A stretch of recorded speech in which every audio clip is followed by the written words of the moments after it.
nandito ako ngayon sa Supreme Court upang ihain ang isang complaint against Vice President Sara Duterte Carpio dahil doon sa kanyang Zoom press con na kung saan ay pinagmumura niya si Pangulong Bongbong Marcos, si First Lady Lisa Araneta Marcos at si Speaker Martin Romualdez.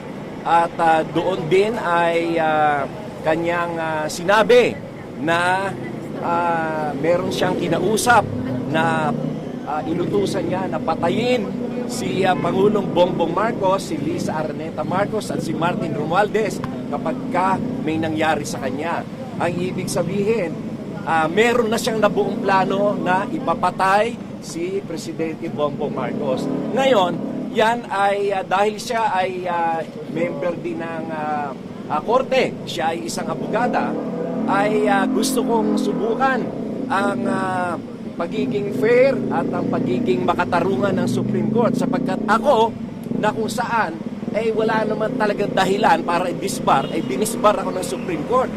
At yung kaso na inihain ni Raisa Robles ay dinismiss ng Department of Justice kasi wala namang ebidensya na ako ay nag-upload ng video, and yet the Supreme Court, dahil anti-Marcos ang Supreme Court, ako ay dinisbar. Sinuspandi pa ako ng 1 year and then dinisbar kahit na walang dahilan.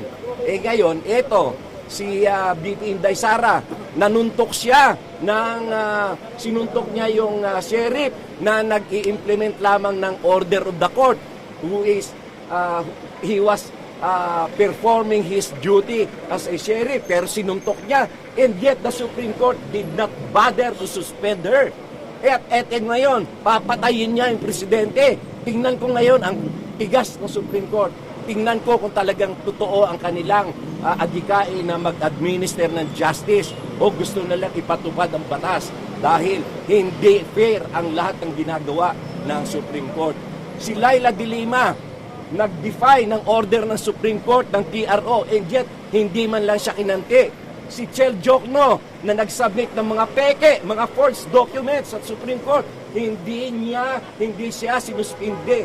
Ngayon, eto si Vice President Sara Duterte nagtatangka na patayin ang presidente, patayin ang First Lady, patayin ang Speaker of the House, si Speaker Martin Romualdez. Tingnan ko ang tigas ng Supreme Court ngayon. Sinasabi nila na sila ay tagapagpatupad ng batas. Tingnan ko ngayon ang tigas nila rito dahil hindi sila kikibo dito kay Sara dahil sila ay anti-Marcos.